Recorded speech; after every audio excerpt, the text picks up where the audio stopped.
The first set, and my first storyline, Trinity, basically rolled all of these into one big, rather intricate and rather complicated story. In it, we have three major characters: Mark Jarvis, Kara Neal, and Charles Faust.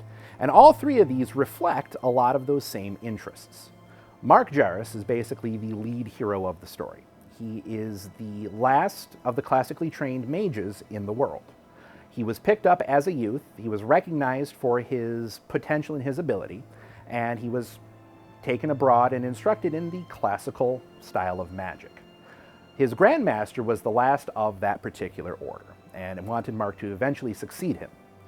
Mark, however, came from the rather corrupt, rather seedy city of New Metropolis, which was wrought with crime and violence and was a city on the downward slope. So Mark made an arrangement with his Grandmaster that if he could return to New Metropolis, and if he could help clean up the city and bring it back and save those lives that he could, he would succeed his Grandmaster upon his Grandmaster's passing. And so Mark was able to return to the city of New Metropolis with his master's blessing.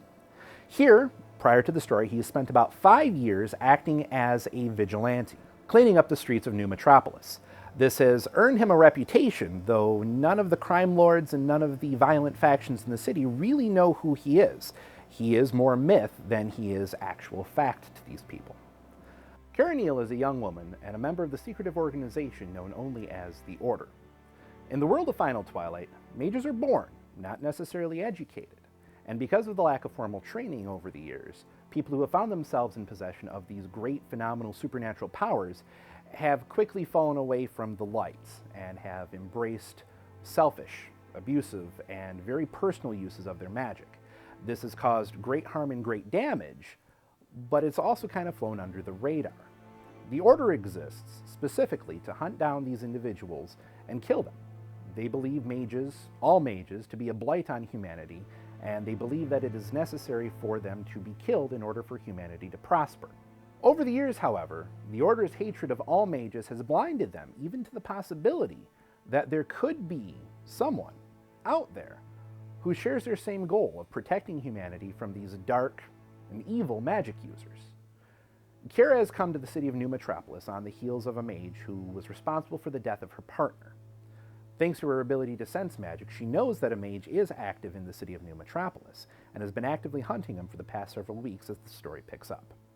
Which brings us to our third major character, Charles Faust. Faust is a mage and about 400 years old, a very powerful and very skilled practitioner of the dark arts. Faust has found a way to extend his own life at the expense of others, using their life to power his own dark spells and ambitions. Using this power, he wantonly and savagely takes whatever it is that he desires. He is exactly the sort of mage that the Order has been hunting, and is in fact the very mage that Kara had encountered back in Boston, who's also responsible for the death of Kara's partner. Faust has very recently learned of the excavation of a very rare and very powerful relic beneath the city of New Metropolis.